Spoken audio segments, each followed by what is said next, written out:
Hey friendlies, it's Carolyn and welcome back to my RV life. I get asked a lot to share the things that I absolutely cannot live without in my full-time RV life. So today I'm going to go through my top 10 must-have RV lifestyle gadgets, products, whatever you want to call them. The things that, since I've been out on the road a little over a year and a half, the things that I realized that I needed along the way. I think most of them I actually bought once I got on the road, so these might help you if you're deciding to buy an RV and hit the road, if you're full-time, if you're part-time, or even if you're looking for gifts for your favorite RVer. These might give you some ideas about some things to shop for. So let's go. I'm going to share my top 10 absolutely must-have gadgets and products for RVing, whether you're full-time or not.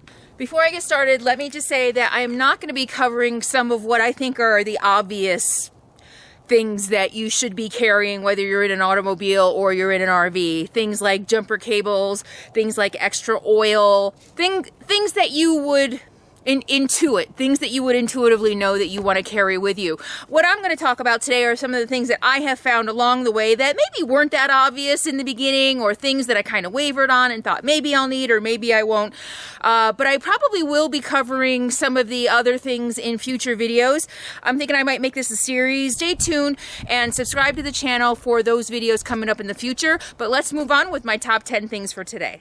My number one full-time RVing, especially boondocking, dry camping necessity, is my cast iron Dutch oven. And there are three reasons why I think this is a necessity for any full-time RVer, especially if you're a boondocker or a dry camper. Number one, this is basically almost all I need for cooking. So when you're living in an RV, space is at a premium, right? You live in 160 square feet or whatever it is. That's what I've been living in, and that's pretty small. So space is at a premium. So if you can have multiple uses for one thing, that's, best case scenario. And this is a pot. I mean, I can saute stuff in here. I can make soups in here. I can make stews in here. And it's also, the lid is a frying pan. So the lid locks down on this, which I really like. So it actually hinges, which is really, I almost snapped my finger, which is really cool. It can also go in the oven. It can go on the stove top. It can even go over a campfire if you wanted to cook something over a campfire. So the versatility of this makes it my first thing on the list of full-time RVing necessities. Number one is versatility. Number two is that it's cast iron. It retains heat. So that means you can use less propane when you're cooking with it. When I'm cooking something in here, I can turn off the burner, close the lid, and it'll still cook for another 10 to 15 minutes. So the fact that it retains so much heat is a really excellent energy saver. Again, especially when you're dry camping or boondocking, and propane, electricity, things like that aren't unlimited resources. So energy saving, energy conservation is another great reason. Along those lines also is that in the winter, it can actually even be a little bit of a source of heat. So if you're cooking something on the stove, I've noticed that when the burner is off, this thing will stay warm for a half hour. So that means it's emanating heat out into the environment of your RV long after the burner is off. So this thing is really literally a little oven. And if you want to put rocks in it, if you have a campfire and bring it inside. The other night it was 20 degrees outside. I even heated it up on the stove and put it in my sheets to warm up my bed like they used to do in the old days. And oh my gosh, it was so toasty. And it stayed warm for an hour underneath my sheets. It was really cool. So that's another bonus to carrying cast iron. Sure, it weighs a lot, but if you're using this one pan instead of 5 or 6 or 7 other pans, I think it's worth it. And the third reason I think this is perfect for RVers, and especially dry campers and boondockers, is that you are actually not supposed to wash this a lot. You season it, and then you cook in it and you just wipe it out. You're not supposed to use soap on it. You're not supposed to scrub it. Seasoning it and not washing it actually helps the nonstick surface be better. And in fact, I read that even if you have a little bit of crusted food on it, that's even better for the seasoning. So you're not supposed to scrub it. You're not supposed to use water. You're not supposed to, it's cast iron, you don't want to use a lot of water on it. So that's the third reason I think this is really good for RVers and especially boondockers. It saves you water over traditional cookware that you're going to have to clean every time you use it. Literally, I just wipe this out, and the one thing about not being a meat eater is I don't have to worry about meat getting rancid or rotting in it. And I literally sometimes won't even wipe it out. I'll just put it in a cupboard, especially when it's cold out. I'll just put it in a cupboard and then pull it out the next time I want to use it. And because of that, this has become, it's extremely nonstick, it's extremely useful, very versatile, and this is just a really, really great thing to have in your kitchen as an RVer. Cast iron Dutch oven. There's a link below to one very similar. I actually got this from my ex-mother-in-law, and I think she said it had been in the family a long time, so I think this thing is pretty old, but you can get one very similar at Amazon. Yeah, this thing is pretty cool. I highly recommend getting one. Number 2 on the list are sticky things. things that you use to stick stuff up with, whatever that is. First of all, I want to talk about duct tape.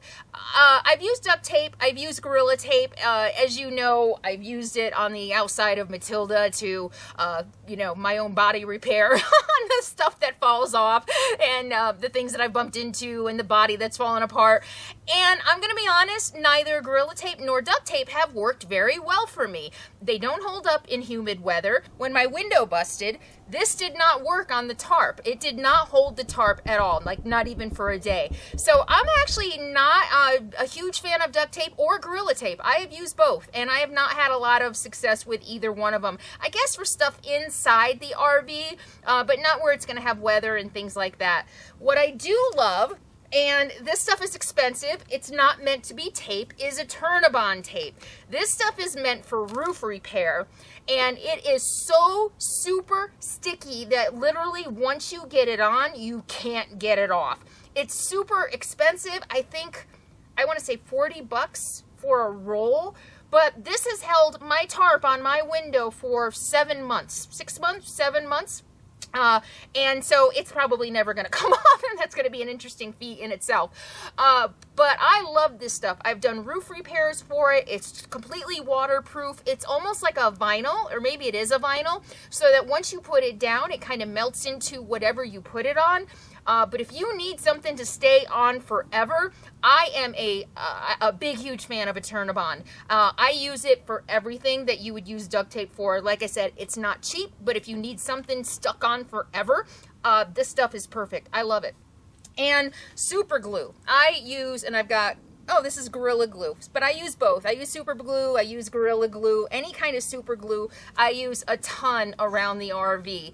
I'm going to show you a little later Velcro that I use a lot, and sometimes the Velcro doesn't adhere to fabric, or it doesn't adhere to fabric. It's got a sticky side on it, so I'll super glue it. When things break or you just need things to be up permanently, in an RV, when you're driving, stuff shifts and moves a lot, so you really need something durable, really durable, to hold stuff in place. And so the more durability you can have, the better. So that's why I'm a huge fan of a Turn-A-Bond tape and super glue or Gorilla Glue. And just a reminder, we're only on number 2 here. The links to all of these products are going to be in the description of the video, so make sure you click below for the description. I'm going to have their Amazon links in the description, so that you can just click on it and you can visit Amazon and check out all of these products that I'm going to be talking about. So that's number 2. And number 3, you have to have some good racks for your refrigerator and for your cabinets. When you drive, things move around, and trust me, it still happens sometimes. You open a cupboard door, you open a refrigerator, and things come flying out, or worse yet, stuff in your refrigerator topples over. So even with the racks, just remember to put all your, screw all your tops on tight, which I have a really bad habit of not doing, and check them, because when you move, they seem to kind of come loose. And also, if when you're traveling, make sure everything is in here tight so that stuff can't fall over. I don't know how many times I've had messes from stuff falling over inside my refrigerator and your cabinets. So in addition to having these awesome racks, which you can get in different sizes for both your refrigerator and your cabinets, and they're tension rods, and you can screw them in and you can make them different lengths so that they can fit most cupboards. Be careful because they come in different sizes, and so measure your cabinets and see how much of a reach you're going to need before you buy these. But these are a lifesaver, number one, from not getting conked in the head, and number two, just preventing messes. I've had a lot of messes. So get some tension rods to keep everything in place in both your refrigerator and your cabinets. You'll be really glad you did.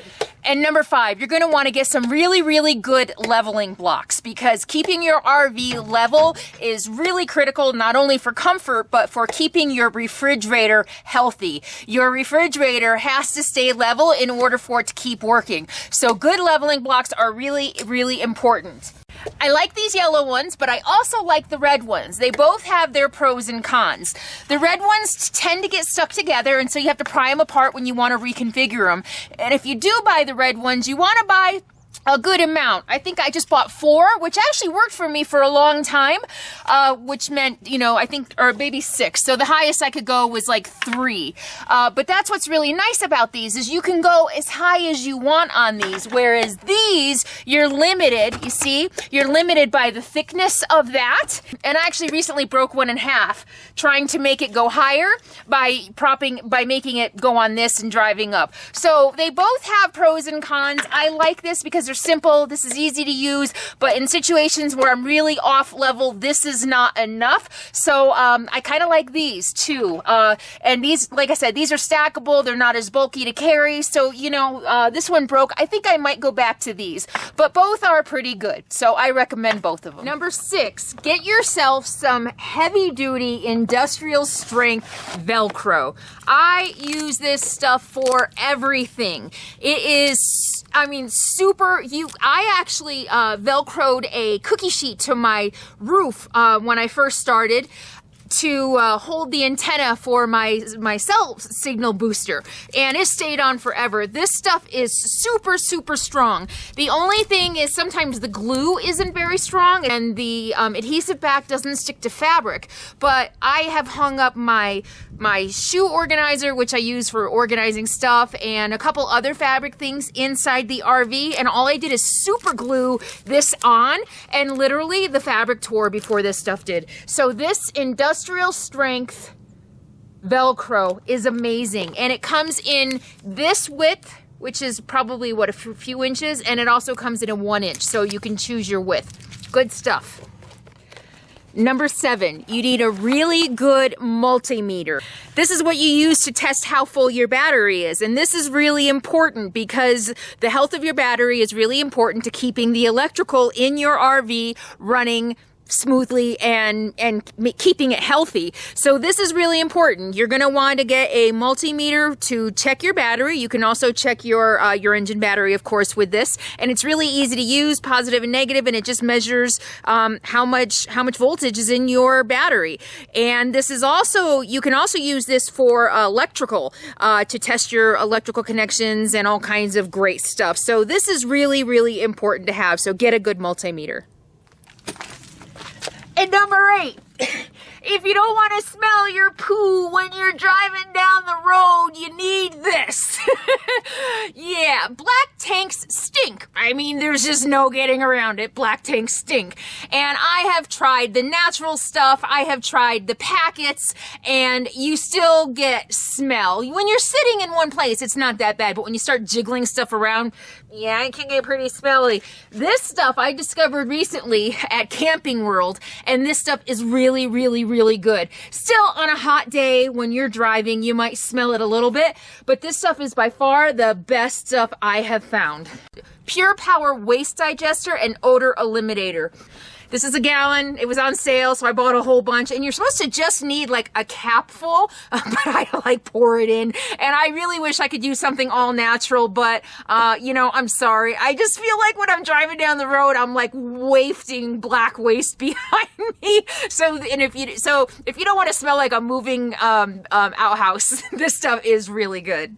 Number 9 on the list is a white drinking water hose. You need to get yourself a good hose for drinking water only. This is what it looks like. You have to have a white drinking water hose for filling up your freshwater tank in your RV. It is not recommended that you use a black hose or just an ordinary green garden hose because those leach chemicals. These are supposed to be chemical free. The rubber is supposed to be safe for consumption, etc. So number 9 on the list is get yourself a good white drinking water hose for your RV. And drink safely. That doesn't mean that you still don't want to filter your water. I still filter my water, and maybe I should add another item to this list, but it's kind of a household item anyway I used before, and that is a filtration system. Whether you have a built-in filtration system inside in the faucet, or you put a filter outside so they filter it before it even goes into the tank, or what I've been using is just using Brita filters, Brita pitchers, and using the Brita filters that way, and all of my drinking water, my cooking water is still filtered. But that's separate. You know, we're talking about the hose with which you transport water from the city water source into your tank. You don't want to get added chemicals from the hose, you know, or toxins or whatever. And then of course you still want to filter it because you don't know what's in city water sources. And you know, I actually just read that the mercury levels in some of the states, I think West Virginia, I don't know if it was mercury, but the water levels from all of the strip mining, the water is terrible there, and everybody filters their water. So this, just because you get a white hose does not mean you can forego filtering your water. You still probably want to get a good filtration system for your water. Okay, but number 9, a white water hose, a white drinking water hose.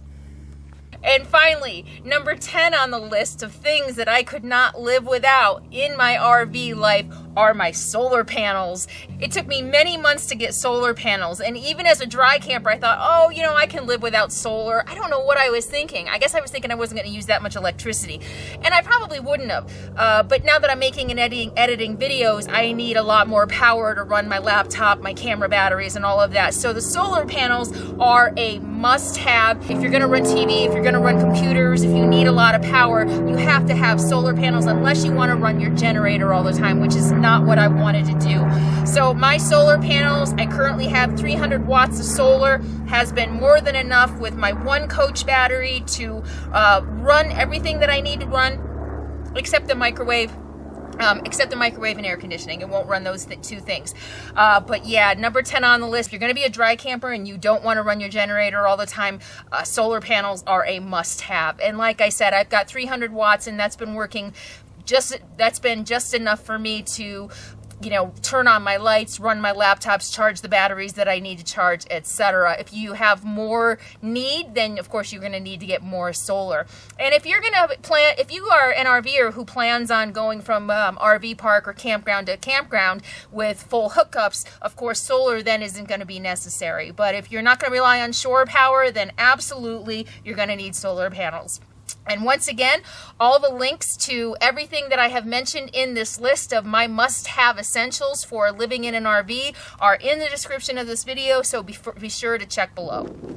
So there you have it, my 10 or so must-have RV living essentials, the things that I have not been able to live without over the last several months of my full-time RV life.